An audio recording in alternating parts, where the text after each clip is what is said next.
Hello à toi, bienvenue dans cette nouvelle vidéo de la chaîne Digital Leadership. Je suis Matt et aujourd'hui je vais te partager 9 éléments fondamentaux pour améliorer ton copywriting. Alors je ne te parle pas de petites techniques ou de petites tactiques qui vont te permettre d'attirer l'attention, mais vraiment d'éléments de réflexion qui sont à creuser lorsque tu définis ton offre et lorsque tu choisis ta cible, de façon à être beaucoup plus impactant, beaucoup plus persuasif dans ce que tu vas écrire, que ce soit des emails, des pages de vente, des ateliers, des lead magnets, des publicités. L'idée, c'est que tu aies une parfaite connaissance de ton client idéal et de ce qu'il veut accomplir, de quelles sont ses problématiques, et c'est ce qu'on va voir dans cette vidéo. Alors, on va démarrer par les problématiques. Donc, lorsque tu fais une offre ou une proposition, que ce soit pour une prestation de service, ou que ce soit pour un coaching, un accompagnement, une formation en ligne, l'idée c'est de bien déterminer quelle est la problématique principale de ton client, est-ce que tu vas l'aider à résoudre, et éventuellement des problématiques secondaires. Et puis, le truc qui est hyper important, c'est de déterminer quel est le vrai problème de la personne à qui tu t'adresses. Parce que des fois, les problèmes qu'elle constate, ce ne sont pas son vrai problème. Par exemple, moi, les gens que j'accompagne, généralement pensent qu'ils ont un problème de vente, ils ne font pas assez de vente, ou ils n'ont pas assez de conversion, et en fait, leur problème, il n'est pas lié à la vente, leur problème, il est lié au marketing, et notamment au fait que, généralement, leurs concepts marketing ne sont pas assez aboutis, ne sont pas assez poussés. Et quand je travaille avec ces personnes, on va faire ce qu'on fait aujourd'hui dans l'extrême, c'est-à-dire qu'on va creuser vraiment profondément tout ce que je suis en train de te raconter. Et c'est ça qui va permettre de modifier le marketing, améliorer le copywriting, améliorer les offres, améliorer les tunnels de vente. Et donc, les résultats qui viennent sont plus de ventes, plus de chiffre d'affaires. Donc, creuser le vrai problème de ton client idéal. Et à partir de là, tu vas pouvoir identifier quels sont les symptômes de ces problématiques. C'est-à-dire que le symptôme, c'est des choses qui sont visibles, donc ça a des conséquences qui sont visibles. Par exemple, quand ton marketing n'est pas clair, tu es perdu, tu ne sais pas vraiment quoi faire, tu ne sais pas quelle stratégie suivre, tu ne sais pas sur quel réseau tu vas publier, etc., etc. Tout ça, ça va générer ce que j'appelle des émotions négatives, et ces émotions négatives, il faut aussi que tu puisses mettre des mots dessus, parce que ça va te permettre de renforcer l'impact de tes messages. Donc ça peut être de la frustration, ça peut être de la confusion, ça peut être de la colère, ça peut être de l'abandon, ça peut être du renoncement.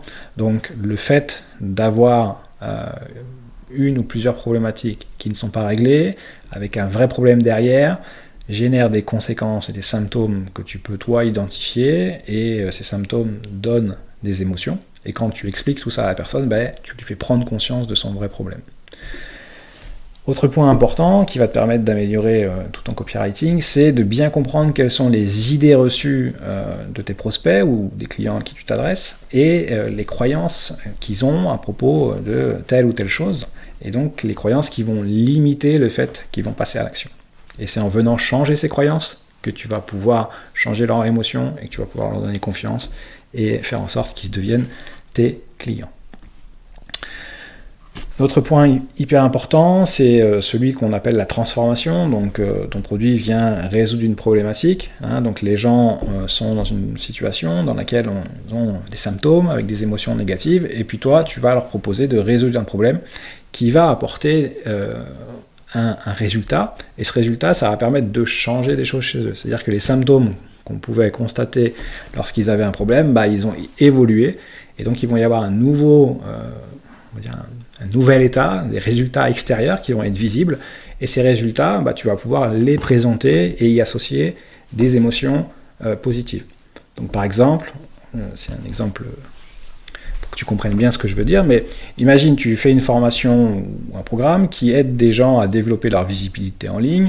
Donc problématique de départ, tu as un compte Insta et tu n'as pas de followers. Donc malgré le fait que tu publies, que tu passes du temps à créer du contenu, etc. Donc tu es frustré, donc tu as envie d'abandonner ton activité, etc. Une fois que tu as suivi ma formation Insta Express, tu vas avoir 1000 followers en 12 jours, promesse X ou Y, peu importe. Mais l'idée, c'est que tu vas déjà avoir 1000 followers. Quand tu vas poster un message, tu vas avoir des gens qui vont interagir. Tu vas avoir des gens qui vont liker, qui vont t'envoyer des DM, etc. Donc ça, ce sont des résultats extérieurs qui vont changer et que tu vas pouvoir indiquer sur tes messages sur ta page de vente par exemple, et associer des actions positives, des émotions positives. Et donc tu vas te dire, voilà, quand tu vas publier, tu vas avoir de l'engagement, donc tu vas sentir que ton travail de création de contenu n'est plus une perte de temps, et au contraire tu vas être fier, et ça va entretenir ta motivation, etc., etc. Donc c'est comme ça que avec ces éléments-là, tu vas pouvoir construire toute une page, tout un texte qui va être cohérent, un récit qui va être cohérent, et qui va permettre à ce que ton produit soit plus facilement mis en avant et que ton client idéal comprenne parfaitement ce que ça va changer pour lui.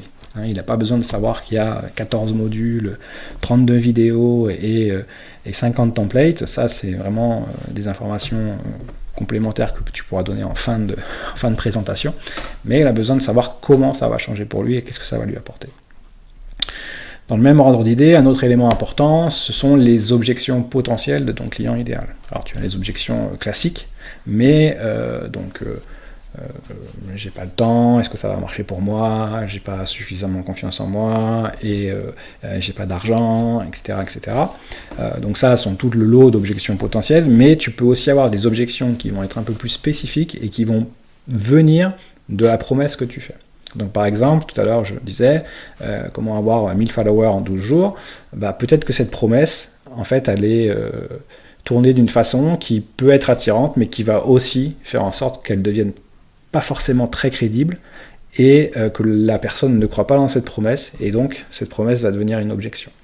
Donc bien réfléchir aux objections qu'on peut soulever potentiellement en choisissant des angles d'attaque dans son copywriting, dans son message marketing, c'est aussi quelque chose qui n'est pas à sous-estimer, parce que des fois, en fait, quand on interroge des clients, quand on fait des rendez-vous, on se rend compte qu'ils ont des objections auxquelles on n'avait pas pensé. Et c'est généralement parce que l'angle qu'on a pris pour présenter son produit va générer quelques interrogations auxquelles on n'avait pas forcément pensé. Notre point qui est important aussi, tu le connais, on appelle ça les fausses solutions. Les fausses solutions, c'est quoi ? En fait, c'est simplement essayer de comprendre le parcours de ton client idéal et tout ce qu'il a déjà essayé pour changer et pour résoudre son problème. Parce que t'es pas forcément la première personne ou la première formation ou la première offre que la personne va voir pour sa problématique. Donc il a peut-être déjà suivi des formations, il a peut-être déjà lu des bouquins, il a peut-être déjà fait des webinaires gratuits, il a peut-être déjà travaillé avec un coach, il a peut-être déjà suivi un programme en groupe ou en individuel, peu importe. C'est pas impossible qu'aujourd'hui ton client il ait déjà essayé de résoudre sa problématique et il n'y est pas arrivé. Donc pour différentes raisons. Donc de savoir pourquoi il a choisi telle solution, par quel parcours il est passé, sont aussi des choses qui peuvent te permettre d'être beaucoup plus pointu et d'avoir un meilleur copywriting.